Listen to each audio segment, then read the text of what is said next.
Do you actually have to be on cocaine Good to be on this podcast?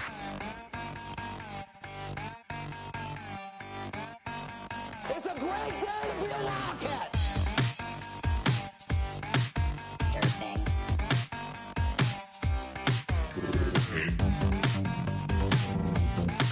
Durfing.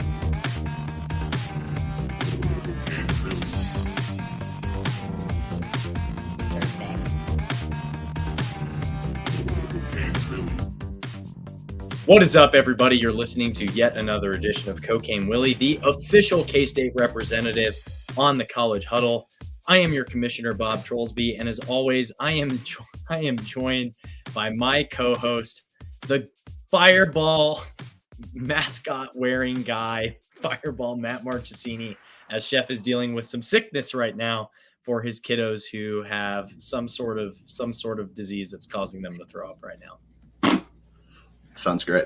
You know what? I had to bring some happiness, and happiness can only be found with God's tears in a bottle of Fireball. Let's bring it. Hey, Matt, are you going to be Fireball Matt for Halloween this year? Because I'm considering buying the strawberry Pop-Tart, aren't you? Yeah. So I fly back from my trip I get back on Halloween. And I will most likely wear this costume as I am giving out candy to children in my neighborhood, which, you know what? They need to learn what Fireball is early on in their life, because that just helps with the growing of their brains, knowing like, wow, this must be such a popular drink that people are buying costumes for it. Oh my God. So. Well, not wrong. I'll probably be giving out king-size candy bars too. So I'm going to be that neighbor. You're going to be that neighbor. And before we get into the podcast tonight, this beer crack is brought to you by Annie Mae's Parlor, located at 616 North 12th Street in the heart of Aggieville in Manhattan, Kansas. Annie Mae's has been in business for, 50 years, apparently. Although maybe older, I don't know. Maybe they were serving some things to the fine folks in Manhattan during Prohibition. But nonetheless, they're a must-visit destination in Aggieville on game days and school nights alike. If you are an Oklahoma State fan or a K-State fan listening to this podcast, or if you've never cared about either of these teams and you just stumbled upon this video by some strange act of God, if you ever find yourself in the city of Manhattan, Kansas, you need to go to Annie Mae's Parlor. I'm telling you right now, you need to go to Annie Mae's Parlor. I always make a point to go visit my auntie every time I go back to the Little Apple. We feature a wide variety of craft cocktails, draft beers, and everything in between, along with entertainment like live music, comedy, and all sorts of other events. So check out their website, www.anniemays.com, to get a list of their upcoming events. And as I am looking on their website here, it looks like next Friday, October 4th, they are doing an event called Midfest, which I don't know if this is because these bands are mid or if because they're from the Midwest. You're sponsoring it, actually. We are not actually sponsoring this event. Annie Mae's is sponsoring this. But I am not. Maybe I am. I don't know. But it is featuring artists like Pretend Friend, the Tonganoxie Split, which is a hilarious band name, by the way, Crambone, the Grateful Dudes, and Nirvana Hope, which it sounds like some of these they might potentially be cover bands. I'm not totally sure. But all that is to say, they're doing tons of events like this all the time, every week. At least every week, there's some sort of an event happening at Annie Mae. So be sure to visit your auntie and MHK at 616 North 12th Street in the heart of Aggieville, and be sure to tell them Cocaine Willie sent you. Matt, what's your catchphrase here? Bring back the John Daly. Bring it back. Bring it back. Bring it back. This show is also brought to you by Pat's Beef Jerky, located at 401 Main Street in Liebenthal, Kansas.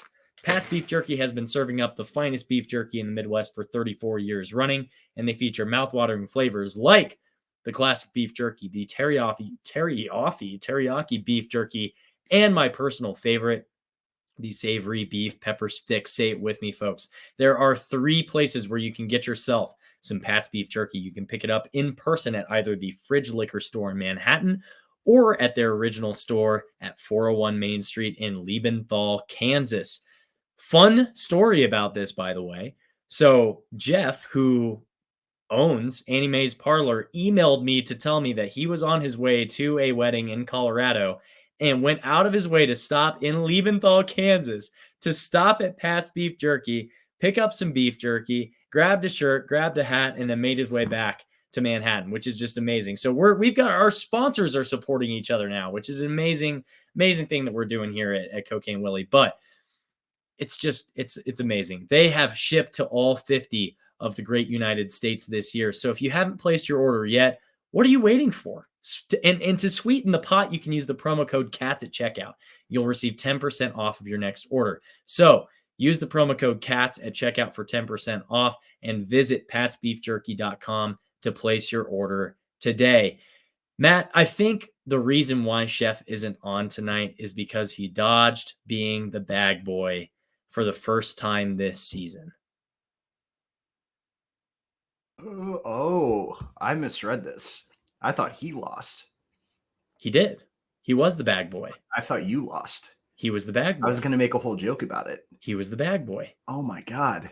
Damn it. You and I were 3-2 on the I can't pull the joke out. And he was 2-3.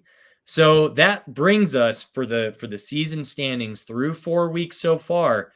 You and Chef are currently tied for first with 12-8 records overall. I'm in second with a 7-13 record overall, but for an 0-5 start, starting to creep back up there, just slowly but surely. The turtle, slow and steady, the turtle wins the race, as they told me in nursery rhymes when I was a young boy. But I'm just going to go through the rundown here, and we're going to get our locks from at least you and I and Chef. I've got his locks here too. Mm-hmm. We'll read through it, but he'll provide his own commentary, probably in a separate video that we'll maybe splice into this, maybe not. We'll see. But Chef last week missed on KU plus 2.5 at West Virginia, missed on Arky State plus 22 at Iowa State, missed on TCU. You guys are making fun of me with all this shit, and he pulls out Arkansas State 22 points. He's not a Matt Campbell believer. Apparently, people are believing in Matt Campbell again. He's going to be the hottest guy on the coaching carousel yet again this season. And Iowa State, unfortunately, may win their first 10-game season in school history. No. Don't wish good things. Don't wish. I'm not, just because I'm saying it could happen doesn't mean I'm wishing for it to happen. Very different things. TCU minus 2.5 at SMU, missed. National game, he picked. He got both his national and his sicko game. Michigan, He had +6 versus USC, and what was a very, very fun end to that game. And the sickos game, he had Florida -6 at Mississippi State. That was easy money, huh? Matt, go ahead and pull out your run through here. My run through. Damn. I thought you lost this whole time. I was going to be like, we're going to virtually lawn you on the front lawn. You don't lose to food. You don't lose to food. I didn't lose to food. Oh my God. Okay. I picked you Cincinnati over Houston, 3.5, easy money. I mean, come on. Missed on Oklahoma State. I mean, Alan Bowman couldn't get past that Utah defense enough, I guess. I was on a plane, completely missed that game. So like by the first half, I thought they were down 30-0 based off everybody's tweets, but and then Texas Tech at home, easy. I mean, Arizona State, I think it's going to come back down to earth just a tidge. National game of the week. What happened in Nebraska? Like Patrick Mahomes could not pull it out at all in overtime. Like you want to beat Patrick Mahomes, maybe learn to play a little bit better on offense in overtime. I don't know. And then did you see Nebraska now has his younger brother who looks like Jackson Mahomes? It's ridiculous. It's absolutely ridiculous. What is going on here? I don't understand. I don't either. Anyway. And then sicko game of the week, you don't lose the food. Army, 5-point favorite. Easy money. You don't lose the food. Easy money. I didn't look to see if Rice was playing anybody this week, but I didn't really care. So last week I went 3-2. Oklahoma State missed +1.5 versus Utah. We all know how that one turned out. We also all know how TCU SMU turned out. They were -2.5 favorites, missed on that one. But How did that happen? I don't know, man. Dude, I just bad. 66 points? Bad. Very, very, very, very. That's 7 times very, more very points than we scored. I know. I know. That's terrible. It was pretty rough. I took Colorado -1.5 versus Baylor. That was a fun end to that game. I gotta hand it to Shador and Shiloh and Dion and Travis and the crew. Shiloh's out. I thought he was hurt. You're just Okay, making up. He's still part of the family. Yo, shout out to Turkish archery sharpshooter Dave Aranda for messing up that Hail Mary. What? The defense was called like Victory Shot Cigar. or Victory Cigar. Yeah. What a loser. Victory Cigar. Just amazing stuff coming out of Boulder last weekend. The national game, which also I just have to both of those teams announced they were wearing white jerseys before the game for that game. Like what are we doing here, Colorado? You've got to know what your opponent. That was dumb. That was dumb. It was stupid. I'm glad they figured it out. Bad. Their throwback unis look better anyway.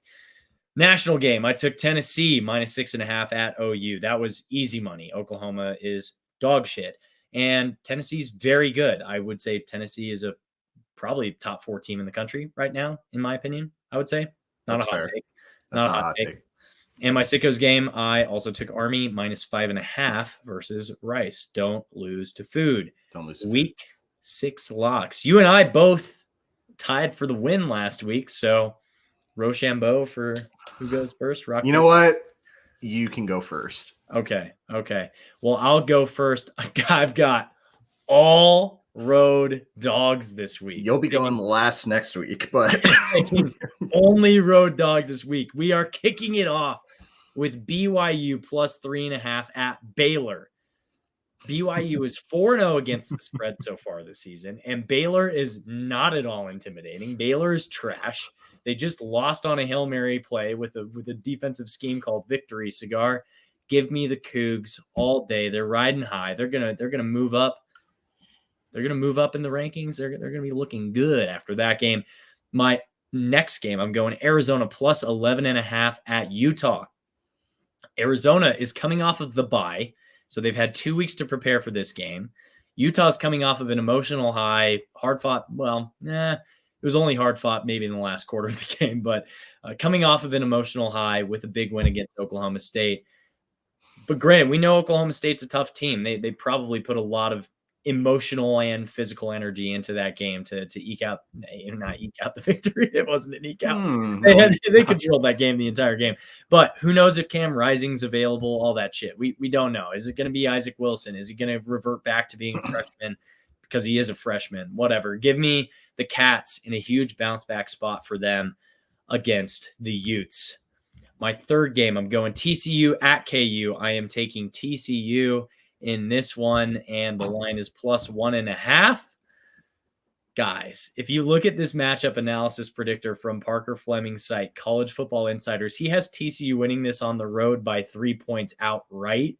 So how on earth, for starters, how is KU favored? It's a neutral site home game at Arrowhead Stadium, and it's going to be half empty. KU is dog shit, and so is TCU, but I think TCU's maybe slightly better. Just slightly better, going off of vibes alone.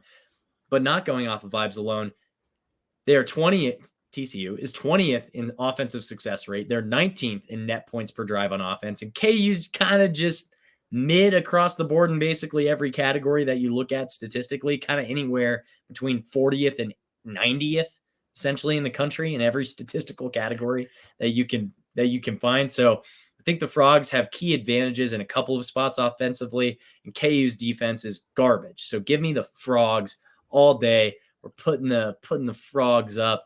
Old lady. And old lady. KU. National game. Sneaky good pick right here. I'm going with Tyler Shucks, Louisville Cardinals. And I think they're going to do the damn thing against Notre Dame underneath touchdown Jesus in South Bend, Indiana. Tyler Shuck has thrown for more than 800 yards and 8 touchdowns with no interceptions so far this season. Louisville's undefeated. Notre Dame lost to Northern Illinois on the same field underneath touchdown Jesus just a mere 3 weeks ago. And the analytics have Notre Dame winning this game by less than 5 points. So I'm taking the Ville to cover 6.5 easy. And then in my sickos game, I'm going Fresno State heading into just the vaunted, horrible, very intimidating atmosphere of UNLV. I'm taking Fresno State plus 1.5 against the Running Rebs, who their quarterback just quit the team today as we're recording this on Wednesday, September 25th, because he was promised $100,000 in NIL funds, apparently didn't get it. So Fresno State, who didn't really have a coach to start the season because they lost their coach less than a month before the season, they've started off 3-1. They played pretty damn close against Michigan, 30-10 matchup in the first or second game of the season.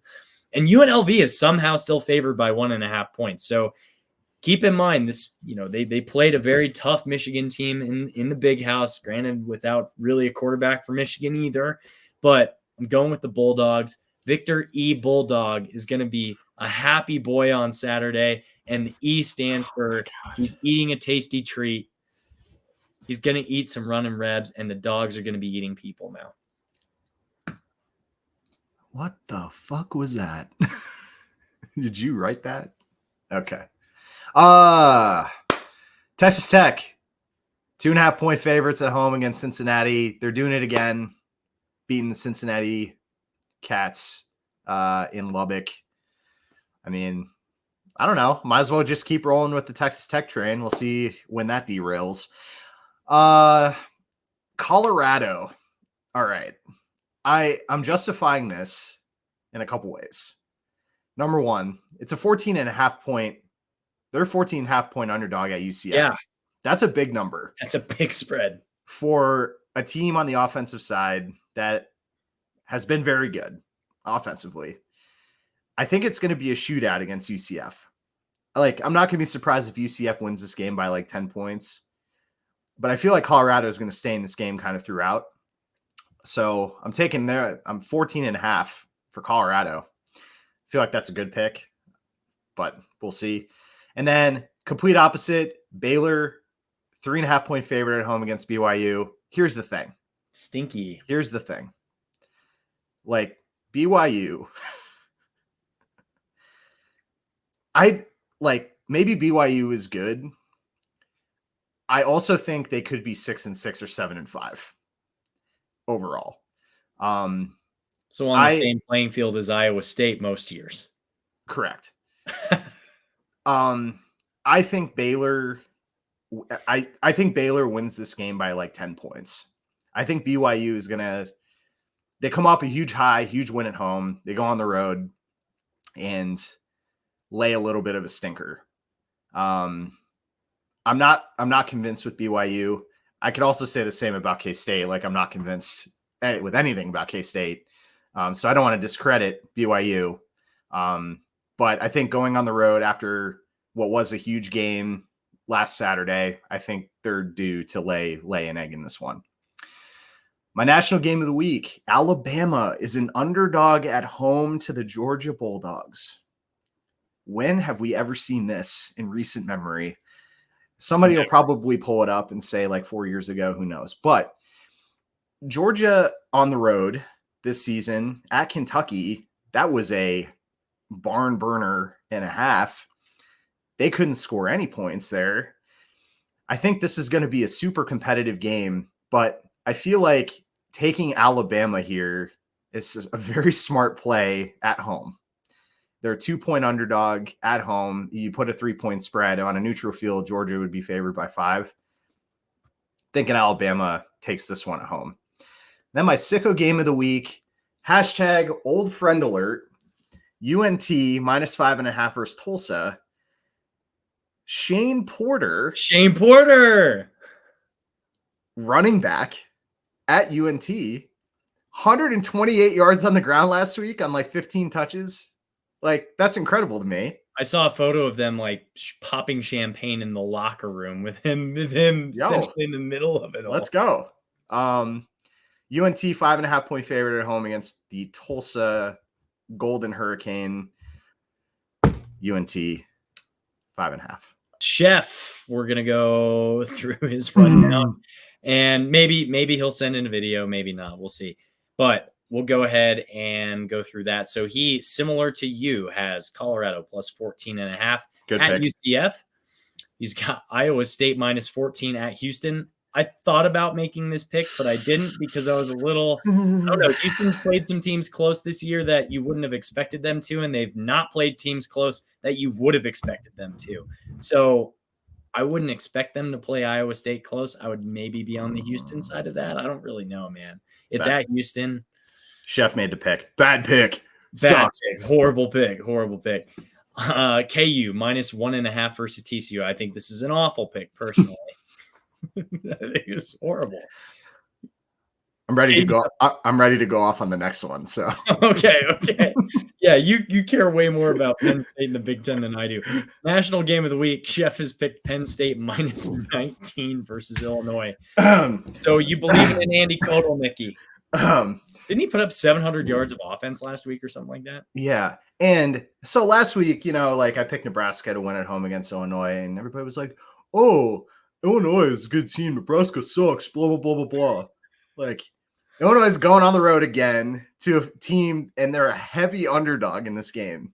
The Illinois defense looking pretty good. Yeah. Their offense was pretty good last week. 19 points, Chef. 19 points. That's double the amount of points we scored last week. 19. Yeah. That's more terrible pick, Chef. Out of all the national games, you picked a team that has to cover by 19 points against a ranked opponent at home. I have no further commentary. What an idiot. I have no further commentary to add on this. I would have thought Nebraska would have won that game too, because I picked them as well. At least with real money. I didn't pick them on the wait, did I?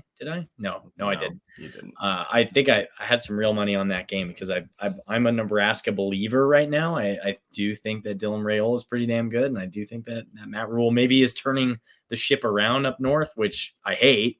I don't like it. I don't want it to happen, but I think Nebraska might be not back, but on the verge. On the verge.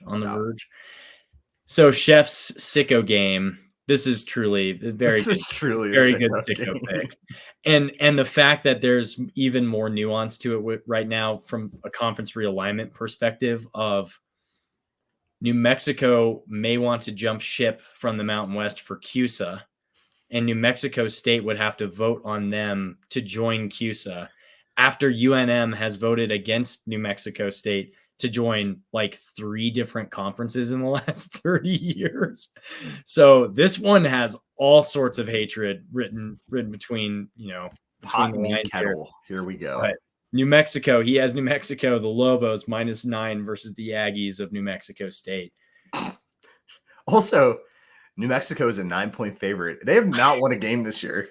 Bronco Mendenhall. It's the Bronco and it's effect. At New Mexico State. It's the Bronco effect. Is Jerry Kill still the head coach at New Mexico State? I don't know. I think he is. I don't know if he is. They had a good season last year. They did, and I thought he retired after it. Jerry Kill. Where are we at? Jerry Kill. Vanderbilt University consultant. Dude, I wish Jerry Kill would keep coaching. It doesn't make sense to me. I get he's got health issues, but he's got value your legacy, not your health. Okay. Well, those are our picks. Those are our locks. You can ride with us. You can tail us. You can fade us. Do whatever you want. Week 5 fantasy starter. So this is gonna be a little interesting here. So if we go back to last week, I'm gonna read out the performance, this is a bummer. This kind of sucks for me, but I got last place. Matt still doesn't have a win. He's 0-4 as well. He's 0-4. I'm 1-3.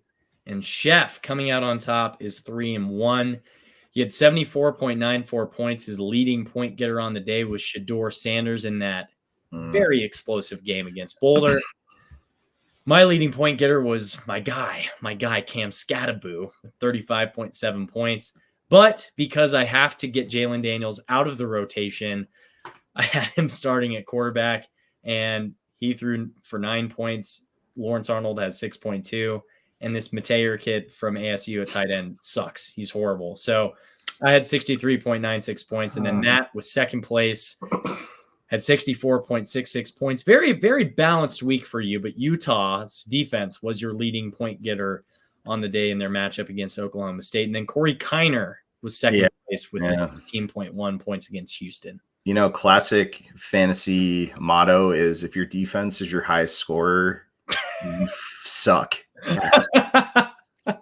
So hence the 0-4 record. The 0-4 record. Well, how about you kick us off since Chef isn't here, since you got second place and I got third. Yeah, Go ahead and kick us off with your lineup. I'll kick it off. AJ2 for Heisman. I need you, Avery Johnson. Please do something for us. I have to pick Avery this week. And there's potential definitely for a bigger game. And I picked him for the Arizona game. I picked him that week and he had a good week. So this is, there's some, maybe it's the vibes. Taj Brooks, he's been on a tear since he's come back from injury. He had another 100-yard rushing game last week. Picking Taj. Kobe Hudson, I think for UCF and Colorado, big high-scoring affair. And Kobe Hudson will have like 3 touchdowns. Maybe. My tight end position is legitimately the worst position I could have ever picked. The Houston guy last week got like 6 points. That's great. The TCU guy that I have has like 3 catches on the season, and we're not allowed to change players, I guess. So this isn't really a true fantasy competition. So the winner at the end, there's an asterisk. But I have to pick the TCU tight end. I have to pick TCU tight end this week, Drake Dabney. For anybody who's heard of that man, please leave a comment in here. But I'm picking you, Drake, and then the Utah defense, which, you know, T-Mac and no Fafita. It sounds like this is a week where they're going to go off because I picked the Utah defense again. Well, I always had the Utah defense. So Drake Dabney is currently, he's played in every game. That's a start. He's played. What I think he has. They're 2-1, or no, 1-2. 1-2. 1-2. He's played in every game. He's currently has 5 receptions for 23 yards, 0 touchdowns. Yeah. Averaging 4.6 points per catch. Yards per catch. Yards per catch. Yeah, that checks out. So brutal. Yeah. I'm not sure if they are throwing to a tight end right now, but I'm curious to see if they are. They scored 35 points last week, and they couldn't throw the ball to the damn tight end. Like, Chase Curtis is the guy you should have picked up. Oh, thanks. I know all the TCU tight ends. I know all the tight ends in the Big 12. Well, dude, Garrett Oakley was supposed to be our guy, and then Braden Lofton comes in and is the lights out tight end. So we didn't even know. Fair enough. We're more plugged in than any TCU, like a lot of hardcore TCU fans would have been to their tight end room, and they were all saying Drake Dabney. So fair enough. Whatever. I am sad to report I'm going with Glass Boy this week because I need to get that 4th start out of the way so I can strictly ride with KJ and who's my other quarter? KJ and Cam Rising, assuming he returns from injury at some point this year. I cannot believe you did not pick KJ this week. Because I need to get Jalen off of my roster immediately. I mean, the Colorado defense is porous. I'm aware of that. You know what? I love this pick for you. I'm playing the long game here. I just need to get Jalen off my roster. Similar to that, I'm going with Lawrence Arnold again for KU. I don't think TCU's defense is super, super great either, but whatever. I just got to get it done. DJ Giddens at running back. I think he's going to have a nice bounce back game. I feel good about what he could be doing coming off of still a 93-yard performance against BYU. Granted, the fumble doesn't help, but I'm glad I didn't start him last week. I'll just say that.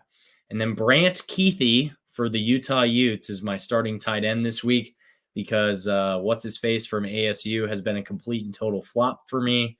I've gotten 3 starts out of the way for him, and still going to have 3 more starts for him at some point.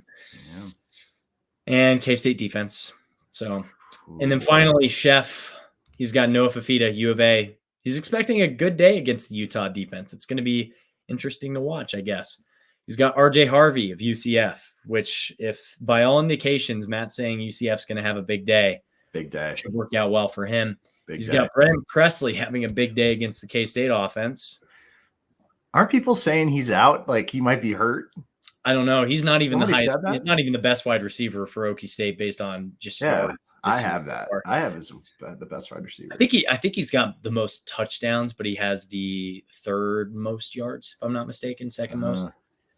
And then he's got Garrett Oakley in a comeback spot, I guess, assuming he's coming back from injury, which he could be. We don't know. And Oklahoma State's defense against K-State. Oh my God. This is a little oxymoronic. This is going to be really funny. One of us. I mean, it's going to be pretty bad. I think you're going to win, Matt, if we're just being honest about it. I'm going to go ahead and go with you. But I guess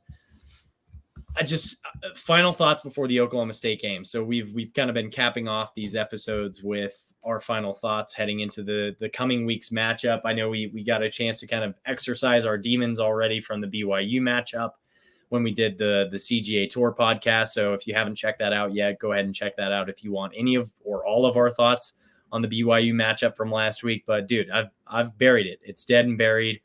When my dad was coaching baseball, there was a game, they played a bad game. He took the box score of the game and buried it in the outfield and made the team watch and bury it in the outfield at Creighton. So, oh my God, something that he literally did that. So I'm saying, don't bury the game tape. You need the game tape for the film, but bury the box score, print it off on a piece of paper and bury it somewhere in the ag lots prior to this game. But let's talk Okie State.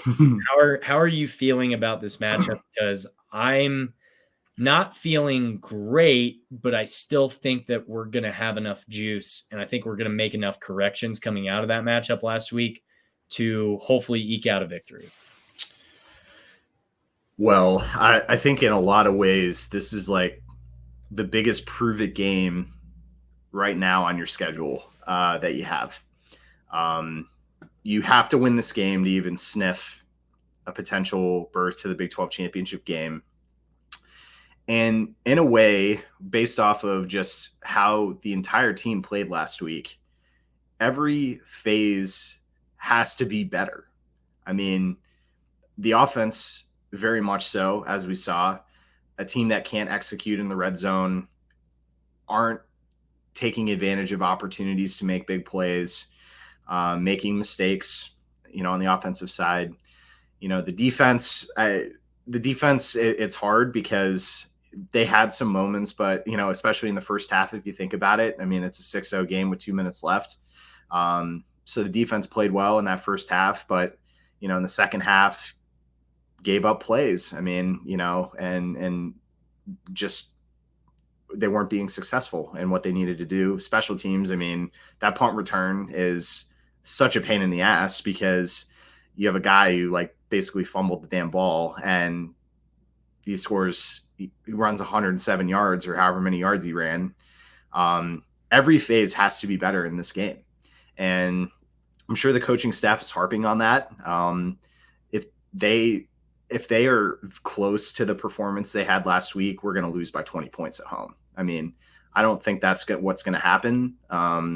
I believe in the coaching staff, and admittingly, just thinking about it too, I also believe that a game like last week is inevitably going to happen every season.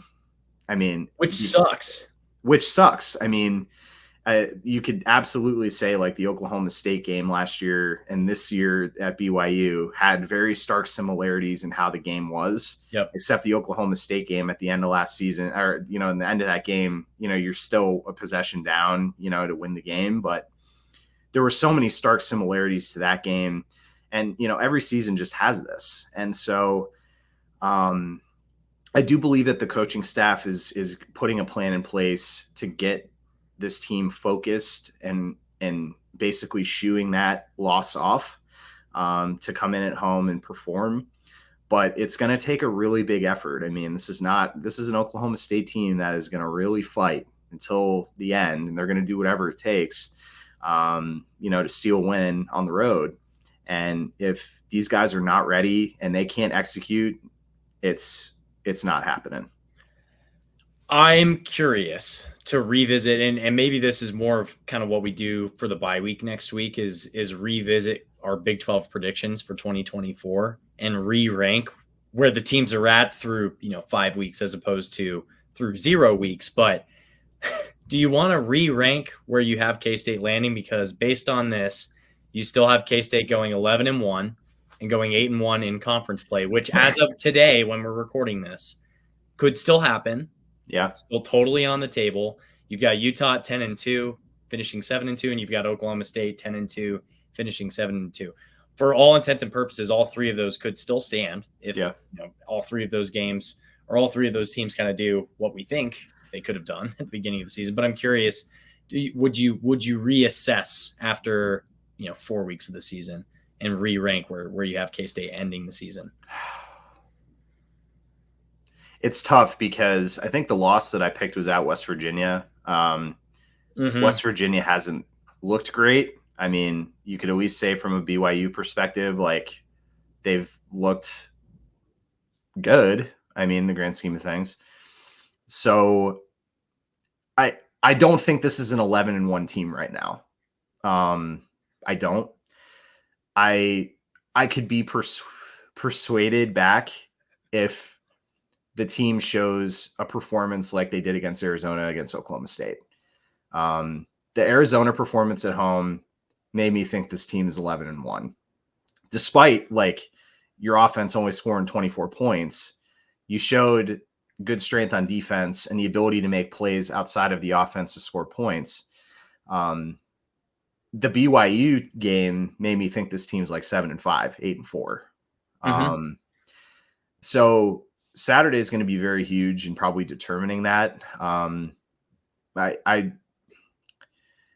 I don't know. It's hard. 4 weeks in is still very early, in when you look at the overall body of work. And historically, our teams come on in the middle to late part of the season to where we're winning games and we're extremely competitive in games. So, is this like a 2022 where you have the Tulane stinker at home and then you learn from that and you win, you beat a ranked team at home, you get a bye week and you put your focus together for 2 straight games on the road. It just remains to be seen at this point. So I don't know. It's hard. I'm excited for Saturday because I think it's going to really give us a good benchmark as to, are the expectations of this team going to be, do we have to change the expectations to be hey, this team's a 7-5 or 8-4 team? Yeah. Which maybe we should have already in the beginning because we believed in a lot of the hype.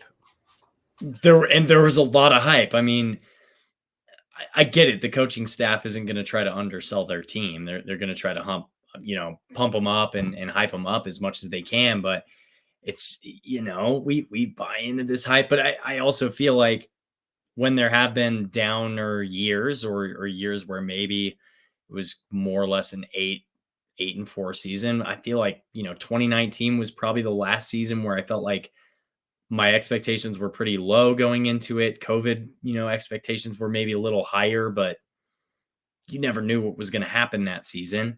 But since then, we haven't really had any reason to doubt the coaching staff's hype. We've not really had any reason to, I guess maybe the last time that there was any kind of doubt in the team was when Kleiman in 2021 had that press conference where he told the media to be more positive in covering the team, which sounds similar to something that Dion said recently in a press conference, but he kicked the reporter out for it. So he didn't go that far. Kleiman didn't. But I guess if I look at my rankings, I had K-State 11-1, 8-1 over in conference play, Utah 11-1 overall, 8-1 in conference play, and Arizona 10-2, which who knows that. I mean, that's based on how they played against us, not looking likely, but we'll see if they can tune up and get better.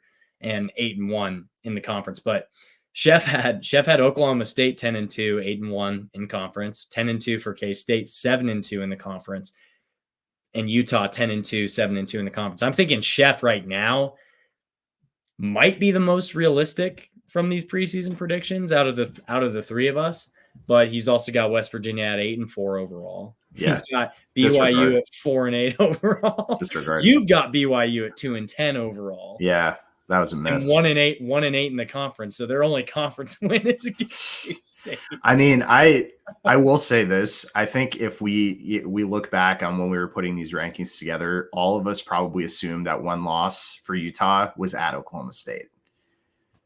Yeah. And so now mine actually might have been against BYU. Okay. I think it's at BYU. So that, I mean, in reality, that was one of the hardest games they had on their schedule. I mean, I do think, I mean, they go to Utah or they go to UCF, which I think is going to be, I mean, if UCF continues to be where they are, that's going to be a really fun game. So, you know, after 4 games, I mean, I think Saturday is going to give us a really good litmus test. And we can kind of determine, you know, is this team going to go on a 2-game losing streak before a bye week with 2 games on the road right after that? Or you win on Saturday, you know, maybe, you know, you end up winning by like 17 points, 20 points on Saturday. You leave and go on a bye week on such a high note, and you get that preparation ready to go on the road to Colorado and then West Virginia. Saturday is just huge, not even just in the scope of the Big 12, but I think just for the trajectory of what this team could do this season. This is a game that they have to win. I mean, in reality, they have to win. Everybody every year says the Oklahoma State game is the pendulum game. I at this point, I kind of couldn't agree more with that, because to your point, it's going to indicate whether or not this team is going to lose 2 conference games or more, or if they can ride the high of, hey, we beat a team that preseason, 3rd in the Big 12. They've got a 7-year quarterback. They've got the best running back in the country, who by some act of God has been held to under 50 yards in each of the last 3 games. I mean, Brennan Presley, Deshaun Stribling, all these guys are just, they've got some dudes on that team.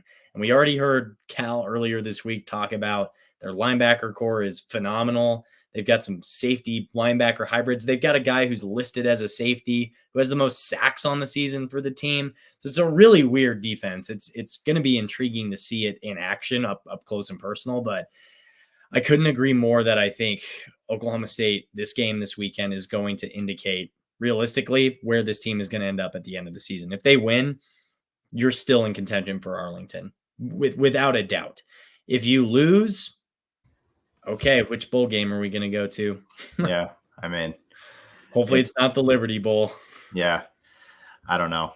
Saturday is just such an important, I think, game, and I hope that, you know, 11 a.m. I mean, it's going to be rocking. I think I really do think it's going to be a great atmosphere for the early game, and it's going to be important to, you know, just.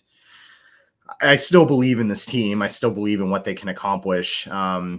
But they have to show improvement, and, you know, visually, you know, it's not going to be difficult to improve off of Saturday. So for sure, you know, if they get the ball the first drive and score it down, you know, and get a touchdown, I mean, I think that's just going to invoke so much confidence, and everyone just being like, okay, you know, this team can execute and do what they need to do to be competitive in games.